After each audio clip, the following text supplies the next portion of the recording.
Bonjour, bienvenue dans cet épisode instanté intitulé « Va et ne pêche plus ». Cette phrase peut vous sembler familière, oui, parce qu'elle est tirée du texte de la Bible. Car oui, nous faisons aussi des émissions à vocation chrétienne. Aujourd'hui, nous plongeons dans une exploration profonde et nuancée des relations humaines à travers l'histoire biblique de Joseph chez Potiphar. Nous aborderons les complexités des interactions et la souffrance que certaines femmes endurent dans ces dynamiques. Ensuite, nous examinerons la sacralisation de la parole de Dieu et l'importance de respecter cette parole, surtout chez nous les chrétiens. Nous aborderons également la question de nos faiblesses et de notre vulnérabilité en lien avec la chair. Enfin, nous terminerons sur une note d'espoir en évoquant le pardon offert par Jésus et la signification de « va et ne pêche plus ». Préparez-vous à une discussion riche en réflexion et en perspective. Tout d'abord, pour vous éclairer sur le sujet, je vais vous lire quelques textes. Donc, l'histoire de Potiphar dans la Bible, dans Genèse 39. On fit descendre Joseph en Égypte et Potiphar, officier de Pharaon, chez des chefs des gardes égyptiens, l'acheta des Ismaélites qu'il l'y avait fait descendre. Point.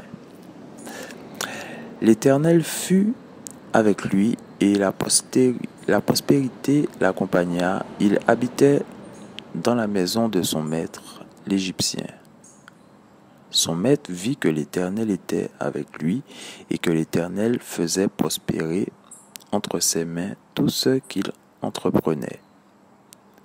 Joseph trouva grâce aux yeux de son maître, qui l'employa à son service, l'établit sur sa maison et lui confia tout ce qu'il possédait. Dès que Potiphar lui établit sur sa maison et sur tout ce qu'il possédait, l'Éternel bénit la maison de l'Égyptien à cause de Joseph, et la bénédiction de l'Éternel fut sur tout ce qui lui appartenait, soit à la maison, soit au champ. Il abandonna aux mains de Joseph tout ce qui lui appartenait, et il n'avait avec lui d'autre soin que celui de prendre sa nourriture. Or Joseph était beau de taille et beau de figure. Après ces choses, il arriva que la femme de son maître porta les yeux sur Joseph et dit « Couche avec moi ». Il refusait et dit à la femme de son maître « Voici mon maître ne prend avec moi connaissance de rien dans la maison, et il a remis entre mes mains tout ce qui lui appartient.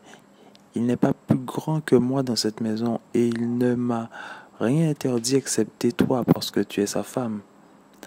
Comment ferais-je un aussi grand mal et pécherais-je contre Dieu ?» Quoiqu'elle parlât tous les jours à Joseph, il refusa de coucher auprès d'elle, d'être avec elle. Un jour qu'il était entré dans la maison pour faire son ouvrage et qu'il n'y avait là aucun des gens de la maison, elle le saisit par son vêtement en disant « Couche avec moi ». Il lui laissa son vêtement dans la main et s'enfuit au dehors. Lorsqu'elle vit qu'il lui avait laissé son vêtement dans la main et qu'il s'était enfui dehors, elle appela les gens de sa maison et leur dit « Voyez, il nous a amené un Hébreu pour se jouer de nous. Cet homme est venu vers moi pour coucher avec moi, mais je criais à haute voix, et quand il a entendu que j'élevais la voix et que je criais, il a laissé son vêtement à côté de moi et s'est enfui dehors.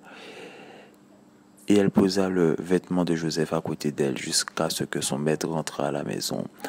Alors elle lui parla ainsi: l'esclave hébreu que tu nous as amené est venu vers moi pour se jouer de moi, et comme j'ai élevé la voix et que j'ai crié, il a laissé son vêtement à côté de moi et s'est enfui dehors. Après avoir entendu les paroles de sa femme qui lui disait: voilà ce que m'a fait ton esclave, le maître de Joseph fut enflammé de colère. Il prit Joseph et le mit dans la prison, dans le lieu où les prisonniers du roi étaient enfermés. Il fut là en prison. L'Éternel fut avec Joseph, et il étendit sur lui sa bonté, et il le mit en faveur aux yeux du chef de la prison, et le chef de la prison plaça sous sa surveillance tous les prisonniers qui étaient dans la prison, et rien ne s'y faisait que par lui. Le chef de la prison ne prenait aucune connaissance de ce que Joseph avait en main, parce que l'Éternel était avec lui, et l'Éternel donnait de la réussite à ce qu'il faisait. Voilà.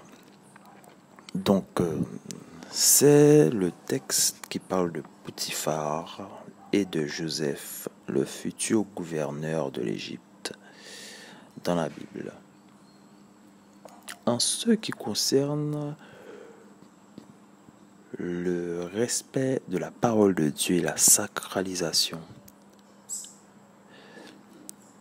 il est important pour moi de mettre l'accent dessus, car aussi dans la parole de Dieu, il est dit: ne vous y trompez pas, on ne se moque pas de Dieu. Donc vraiment, c'est un point qui était important pour moi, parce que en tant que chrétien, nous savons que le respect de la parole de Dieu est important, mais il y a des personnes, et nous pouvons le comprendre, qui ne sont pas forcément chrétiennes, qui peuvent tenir des propos très extrêmes, et la parole de Dieu est claire là-dessus.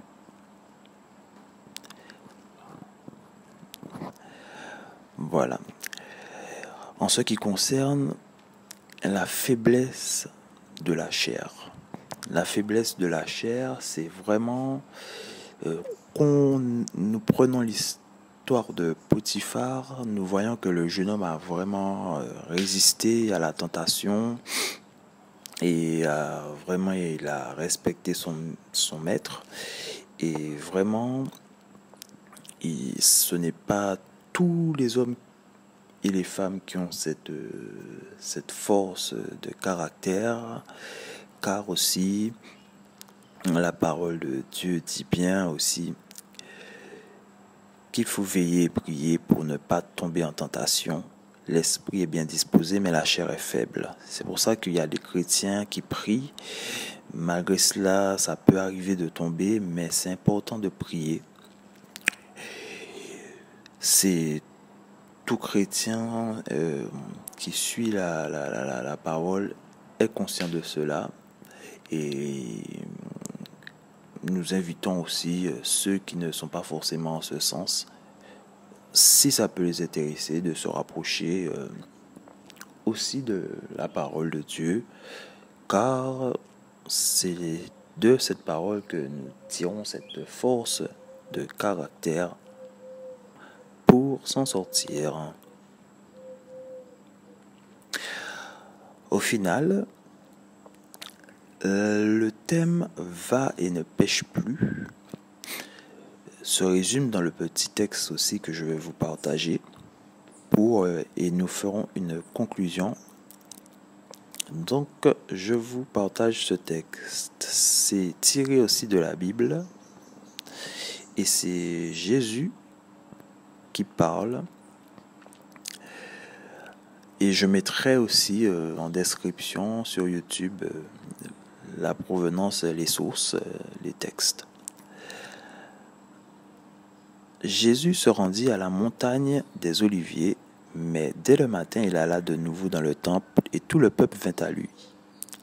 S'étant assis, il enseignait. Alors les scribes et les pharisiens amenèrent une femme surprise en adultère et la plaçant au milieu du peuple. Ils dirent à Jésus, Maître, cette femme a été surprise en flagrant délit d'adultère. Moïse dans la loi nous a ordonné de lapider de telles femmes. Toi donc, que dis-tu? Il disait cela pour l'éprouver, afin de pouvoir l'accuser. Mais Jésus s'étant baissé, écrivait avec le doigt sur la terre. Comme il continuait à l'interroger, il se releva et leur dit, que celui de vous qui est sans péché jette le premier la pierre contre elle. Et s'étant de nouveau baissé, il écrivait sur la terre.